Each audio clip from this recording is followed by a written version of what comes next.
nase menatziach, Haochem Akadosh Parashat Tetzavé, Pasuk Gimel, le Pasuk qui dit comme ça, Ve'ata, Tedaber el kol chachmelev, Shamiletiv Roa Chorma, donc tu t'adresseras, tu parleras au chachmelev, alors c'est pas des ingénieurs, c'est des chachmelev, d'accord, c'est la sagesse, elle est dans le cœur, elle n'est pas seulement dans le cerveau.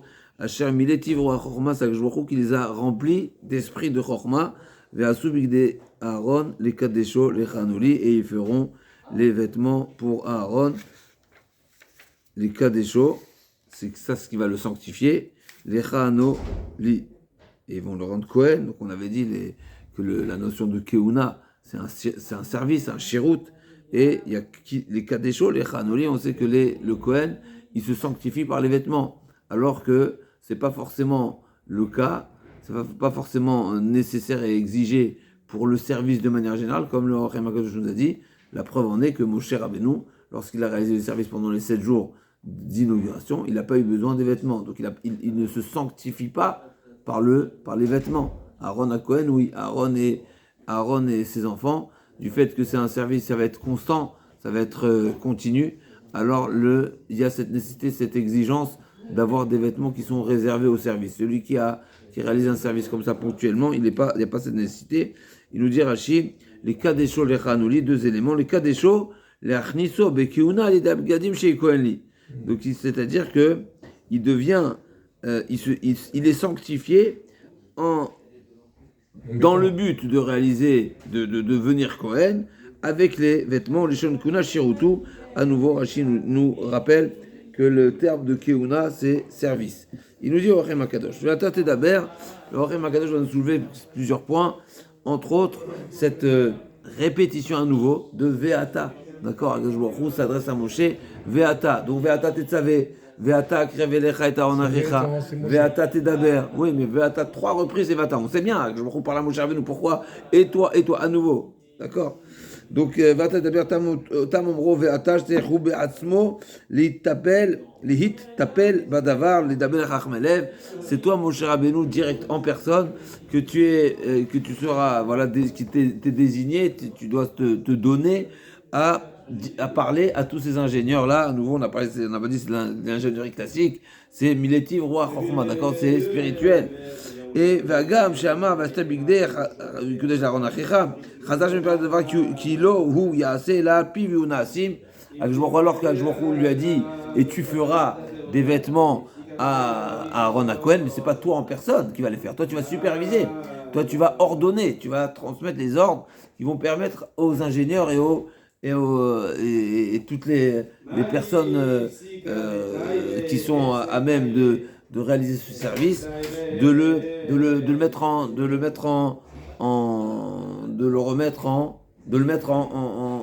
de mettre les œuvres. Lui, c'est un chef d'œuvre, d'accord, chef d'œuvre. Vagam Jaken, qui lui a fait l'alpi Nassim Ukide, je suis chez Ikaru, chez Nassim Alpi Moshe, et maintenant, chez Davar, Moshe Piv El Ramelev, la Zeba Mitzvah, Vamar, Veata, Befichat et Daber, d'accord.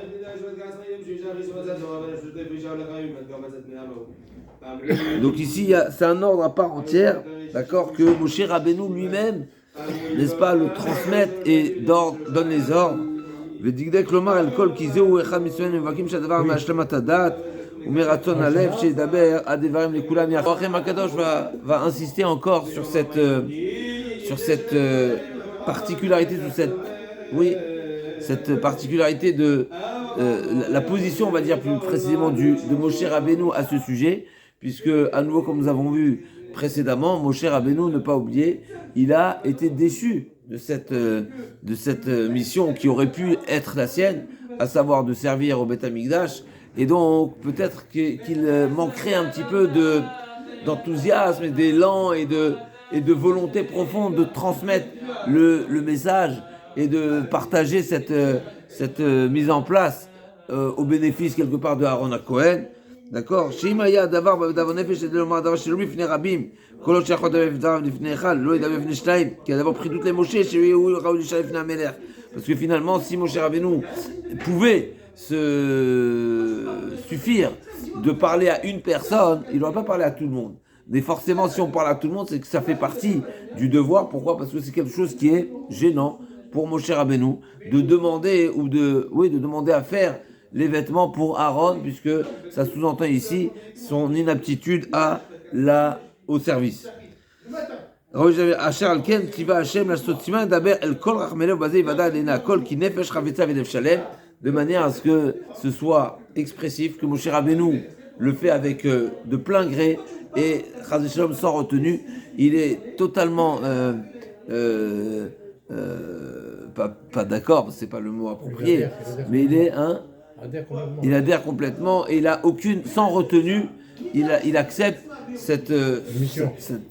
Au contraire, cette mission d'Hachem de ne pas être missionné, de mandater Aaron à Cohen, d'accord, d'être déchu de cette oniré. Et là, le roi je vais revenir en faisant une synthèse sur les différentes ve'ata qui sont mentionnées ici dans la paracha. Sur ces 5 psukim, on retrouvera que le terme, l'expression ve'ata et toi, il est répété à 3 reprises. Pourquoi à 3 reprises? Parce qu'en réalité, ça fait allusion à 3 éléments essentiels, 3 étapes, 3 parties de cette de rôle de Moshe Rabbeinu, à savoir Vehem qui bat la tête le mala bishkoshat varim Vehem nidvat amishkan mechalotea echad menachat amishkan vekilav videkuna echad. De premièrement, c'est l'ordre général de l'ensemble de la réalisation du Mishkan. Deuxièmement, les vêtements les Bigdei Keuna. Et troisième, la Avoda, le service. Donc il y a 3 éléments. Il y a la collecte, la Nidvat à Mishkan, d'accord, toute la collecte pour pouvoir construire le Mishkan. Deuxièmement, les Bgadim, ça vient séparément. Il y a le Mishkan et il y a les Bgadim, même si on va dire que dans le Mishkan c'est en 2 parties, mais le Mishane. Donc on a le Melechat Mishkan Vekilav, le Bigdei Keuna. Donc on a la Nedava, la Melechat Mishkan et Avodat Betamikdash, et ensuite le service. Ces 3 éléments, Vama Hashem, Elav, Kiuno Tesrach, Kilu Asa Akol. Et justement dans cette expression du pasuk qui dit Ve'ata Tetzave, Ve'ata Akrev Elecha, Ve'ata Tedaber, c'est une manière de dire que c'est toi qui vas bénéficier, et c'est à ton honneur et à ton avantage que tout sera comptabilisé. Keneged avat nidvat mishkan amar vata tetzave velecha emevim vivu elecha. D'accord, comment c'est marqué? Vata tetzave mesrav yikro elecha shemen zaydach.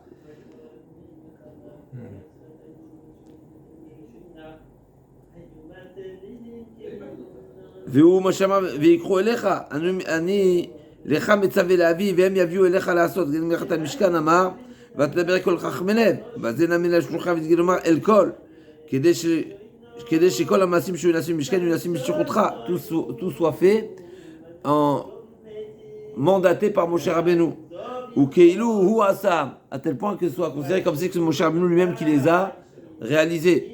וכנגד עבודת בית השם אמר ואתה הקרב אליך את הארון שיבוא ליד בשירותך וידי כלומר אליך זה מצווה השם אל משה כל מעשה משכן מלאכתו ועבודתו לנוכח כי אחר האמת עליו היא המצווה אלא שציווה לו שהוא יצווה אחרים במקומו. Donc en réalité ça vient nous sous-entendre ici que tout le service, tout l'ensemble du Mishkan, il aurait dû être réalisé et il est grâce à Moshe Rabbeinu. Alors dans les mots encore une fois, qui a achar emet alav ya mitzvah, c'est sur lui que reposait cet ordre-là. Et là, chez Tivaloshou et Tzavachim Komo, mais a demandé que Moshe Rabbeinu sous-traite, Chaz v'Shalom, n'est-ce pas, et délègue et missionne les Bnei Israël, toutes les personnes, en mesure et aptes à le faire de manière générale. Donc, que ce soit la collecte, que ce soit la réalisation du Mishkan et de ses éléments, et que ce soit le service qui sera réservé à Aaron Cohen. Le pasuk suivant, Vele abegadim asher ya'asu choshen ve'efod u'me'il uktonet tashbetz misnefet v'avnet ve'asu bigdei kodesh l'Aaron ha'echal vanav lecha anoli. Donc Vele abegadim, donc le pasuk de la Torah nous détaille les différents vêtements qui doivent être faits pour qui? Alors on sait que le Kohen Gadol il porte 8 vêtements et le Kohen Hédiot 4. Comme on a vu dans le déjà précédemment, que le pasuk nous a dit les chavod ou le tiferet, il y a kavod et tiferet, il y a l'honneur et la splendeur, c'est deux choses différentes et en réalité ça fait allusion aux deux types de vêtements. Il y en a 4 qui sont des vêtements qu'on appelle bigdé lavan, les vêtements blancs qui sont utilisés entre autres par le Kohen Idiot, mais également par le Kohen Gadol le jour de Kippour. Ce jour de Kippour, il portait que des vêtements blancs. Et il y a également des vêtements qui sont avec des fils d'or, avec des parties d'or, d'accord. Donc c'est kavod et tifaret, c'est deux types de vêtements qui représentent deux choses. Et là, on pourra faire le constat que sur les 8 vêtements qu'on appelle, de manière générale, même si certains des vêtements n'ont pas l'appellation de vêtements, parce que par définition, un vêtement, c'est un habit qui couvre le corps, et si on parle du chapeau, ça pourrait ne pas être appelé un vêtement, mais c'est pas le cas, mais plus précisément le tzitz. Le tzitz, donc, qui était l'espace sur le front de la plaque en or sur le front du Kohen Gadol, c'est pas proprement dit un vêtement, mais ça va être la question, la remarque du Orchem HaKadosh. Sans le Orchem HaKadosh, on aurait pu dire tout simplement, c'est pas un vêtement, donc il fait pas partie de la liste. Mais on sait très bien qu'il fait partie de la liste de manière générale, puisque quand on parle des 8 vêtements, ça fait partie. Et donc on pourra remarquer ici qu'il n'est pas mentionné dans les listes. Donc aussi, on prend Veda Begadim Shariasu, Rochen, Ve'efod, Um'il, Uktonet Tashbet, Mitznefet Ve'avnet, d'accord, Ve'asu Bigde Kodesh, Le'aron, Achicha, Ulvanav lechanoli. Donc on a les Begadim Sha'asur, Choshen, Ephod, Me'il, Ktonet Tashbet, Mitznefet Ve'avnet. On en a 6. Sur les 8, on en a 6. Il nous en manque 2. C'est qui les 2 qui nous manquent? Il nous manque le tzitz et il nous manque le mirnasaim. Il nous manque le caleçon et la plaque en or qui est sur le front, n'est-ce pas? Alors, comme on va voir le Orchem HaKadosh dans les mots, on va le voir tout de suite. C'est les 2 éléments qui sont les plus opposés dans le sens où le tzitz, qui est très particulier, où il y a le nom d'Hachem, qui est le plus kadosh, le plus élevé, le plus... Ouais, et le Mirnasaim qui représente, on va dire, la forme peut-être la plus basse, si on peut dire comme ça, on va voir le mot d'Arken, parce que c'est simplement pour recouvrir la nudité. Et donc c'est comme, il n'y a pas d'hasard, mais on pourra faire le constat que ces 2 éléments ne sont pas mentionnés dans la liste des 8 bigadim qui sont ici cités. Alors, nous disons dans les mots, Vele bigadim caché, lama, lomana, akatu vela shisha bigadim. Donc pourquoi la Torah n'a pas cité les 8 Vishmit Tzitza Kodesh Mirnasaim. Il y en a deux manquants qui sont le Tzitz Mirnasaim. Voilà, Shermaza Katom Shtem Tzitz Ramod Pasuch Tifneze Vasuet Bigde Aaron et Kadesho. Donc il nous dit alors peut-être qu'il effectivement, alors ça répond pas totalement à la question, mais on pourrait également trouver une réponse par allusion, on va dire qu'il a été mentionné dans le passage précédent, comme on a dit les Kadesho les Chanoli avec les Bgadim. Donc c'est le Rachid nous disait qu'en portant les vêtements, eh ben c'est comme ça que le Kohen devient Kadosh. Il nous dit le Orchem HaKadosh, à quoi ça fait allusion? Ça fait allusion au titre, lequel c'est marqué Kodesh Lachem. Les Kadesho, quel est le vêtement, entre guillemets, qui va le sanctifier? C'est le titre qui est porté sur le front. Et c'est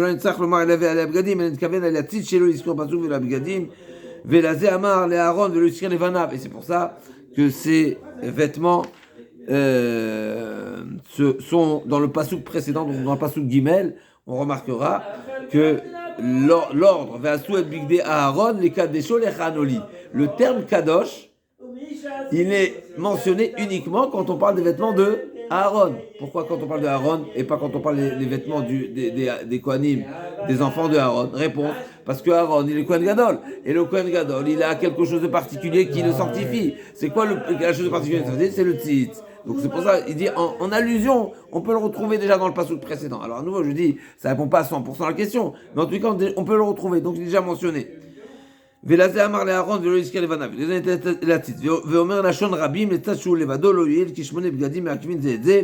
לכן אמר עליו לשון רבים ואלה הבגדים. Il demande au Orchem HaKadosh, c'est comme ça que dans le passouk Gimel, c'est marqué ve'asu et bigde. C'est un pluriel. Bigde, c'est un pluriel. Si le passouk ne fait allusion uniquement au titre, pourquoi le formuler au pluriel? Bigde au pluriel. Il fallait dire ve'asu et beged Aaron les kadesho, puisque ça fait allusion au titre. Réponse oui, c'est juste. C'est seulement le titre qui a cette particularité qui est kadosh et qui est particulier et qui est particulier également pour Aaron à Cohen et pas pour ses enfants, seulement pour le Cohen Gadol et le Cohen Idiot, mais du fait que les 8 vêtements, mais c'est-à-dire que le Cohen Gadol, il doit se vêtir de l'ensemble des Bgadim. Donc c'est vrai qu'on parle ici d'un élément qui est particulier, qui est le titre, mais le titre ne se porte pas tout seul. Il se porte avec les 8 vêtements, donc c'est pour ça qu'il est mentionné au Big Day au pluriel. Ou basé du Agamken, en gros, ve'ele, chez Nosif, Kemosif. Et on comprend d'après cette explication, dans le passage Gimel, et en allusion, est déjà mentionné en allusion, donc le titre, et c'est pour ça que le passage suivant, ve'ele, avec un vav, ve'ele abigadim, et également, donc c'est une suite, c'est un rajout au premier qui est en allusion dans le passage Gimel. לצד, כשכבר קדם וציווה לקצת והוא לא צריך לבר, כי שמח על מה שעתיד ושדי מאחד אחד, ופרט תמצא עם מבוא הרמוז וקנה מכנסיים. Ok, ça c'est la réponse pour le titre. Et le caleçon, pourquoi il n'est pas mentionné? Là aussi on pourra trouver qu'il est en allusion, puisque c'est répété à nouveau dans le pasuk He, d'accord? Ve'asu, dans le pasuk Mechila, Ve'asu bigdei kodesh à la fin du pasuk Dalet, Ve'asu bigdei kodesh le'aron achel vanav lecha anoli, à nouveau c'est répété, Ve'asu bigdei kodesh. Pourquoi il décide de répéter? Et il nous dit le Orem HaKadosh, c'est pour mentionner à nouveau, en allusion, le Michnasayim. Et il dit, ok, pourquoi en allusion? Ve'laziz kira Aaron uvanav ki ha-Michnasayim tzrichim ben le Kohen Gadol, ben le Kohen Idiot. Et effectivement, là, on retrouvera que le caleçon, il est aussi bien porté par le Kohen Gadol que par le Kohen Idiot. Et c'est pour ça que dans le passage, c'est marqué, Ve'asu bigdei kodesh les Aaron, bigdei kodesh les Aaron achicha ulvanav. Mais maintenant, c'est une question. Ici, on parle des vêtements qui sont réservés au Kohen Gadol. Alors, le Orem HaKadosh ne le dit pas comme ça. Mais on peut également le rajouter. Ici, on parle des vêtements qui sont réservés au Kohen Gadol. Alors, pourquoi c'est marqué les Aaron ou le Vanav? Il dit non, le Orem HaKadosh dit, tu sais à quoi ça fait allusion le passage? Il ne fait pas allusion aux 8 vêtements dans l'ensemble, mais il fait allusion au caleçon. Et le caleçon, il est aussi bien pour le Aaron à Kohen que pour les enfants, pour les Kohen Idiot. La date, la mal aussi dans Makatoub, Yachad Mashisha. Ok. Une fois, alors, le Orem HaKadosh, il a présenté une question où est mentionné le titre et le caleçon. Réponse, il a trouvé dans le pasouk. Forcément, le pasouk il y a une répétition, donc on peut supposer que les psukim qui sont répétés font allusion à ceux qui ne sont pas mentionnés explicitement. Ok? Donc on les a trouvés, ils sont là. Mais pourquoi ils n'ont pas mentionné explicitement? Le titre. Tzit, c'est la plaque d'or qui est sur le front du Kodesh Lachem qui est réservé au Kohen Gadol. Et donc il dit la aussi dans la gatou yachal mashiach velo yatzech dekolze veulai shnei dvarim elu, et peut-être voilà, donc avec réserve, en première explication, je veux le dire, le tzit et le mechnasaim, comme nous avons dit, ils sont chacun à sa particularité, un dans un extrême de Gdusha et l'autre moins, sont différents de tous les autres vêtements. Et donc ils se démarquent des autres vêtements. Pourquoi? Gadol. Donc le titre, par rapport aux 3 autres vêtements que le Kohen Gadol a en plus du Kohen Idiot, eh ben ça se démarque, puisque le titre, il est plus que les 3 autres vêtements. Donc sur les 8, il y en a 4 qui sont aussi bien pour le Kohen Gadol que pour le Kohen Idiot, et il y en a 4 particuliers pour le Kohen Gadol. Sur les 4 qui sont du Kohen, particulièrement au Kohen Gadol, il y a le titre qui est en première position, qui a une particularité qui est plus Kadosh, et donc celui-ci ne fait pas partie de la liste. Justement, il ne fait pas partie dans le sens où ils n'ont pas été mentionnés explicitement dans une même liste. Ils vont être ensuite détaillés, mais d'accord, Kohen Gadol,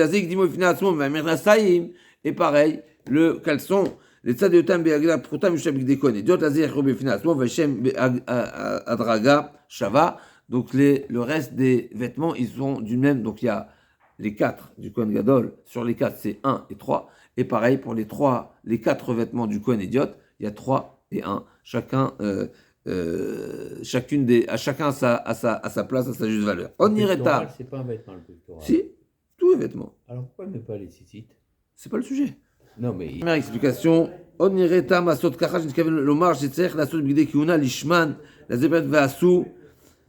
Donc deuxième explication, cette différente manière de détailler et de lister les différents bégadim, les différents vêtements, comme on a dit vêtements, c'est pas propre, ils sont pas tous forcément vêtements, mais c'est un générique. En tout cas, Ve'asu, pourquoi mentionner, préciser Ve'asu, ils feront, pour dire justement qu'il est nécessaire de le faire l'ishma, c'est-à-dire avec l'intention, savoir ce qu'on fait. On ne fait pas, n'est-ce pas, du prêt-à-porter d'une manière, comment on appelle ça, industrielle, mais on fait l'ishma. Je ne retrouve pas la suite du Orem HaKadosh et Mechila. Je ne retrouve pas. C'est important, c'est-à-dire que si aujourd'hui, si Dieu... On trouve. Donc, Lazé piret pasuk ve'asu bigdei kodesh, שפירשנו במכנסיים ואמר לאהרון לאכול לבניו לכהנו לי, פירוש שצריך לעשותם לשם אהרון, לשרת לפני השם, ומזה תלמוד אישה בגדים, בפסוק ראשון, פרק בציץ אמר לקדשו, כי מלבד שיעשו לשם כהונה, עוד יוסיף לכתוב בו קודש לשם. à nouveau, לשמן. עוד נראה טעם עשותו ככה, נשכב לומר שצריך לעשות בגדי כהונה לשמן. לזה פירט בפסוק ועשו בגדי קודש במכנסיים. ואמר לכנו ובניו לכהנו לי.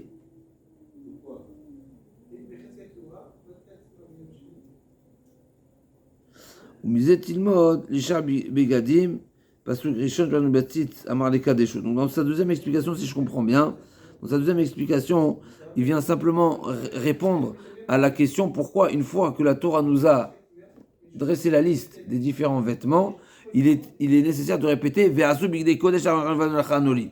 Ve'asu, ça tu m'as déjà dit. Tu m'as dit, ils feront les bgadim, la liste, ensuite c'est répété. Et ils feront les vêtements pour Aaron, et ton frère et ses enfants, les chanuli pour qu'ils soient Cohen. Ça tu m'as dit, bien sûr, ok.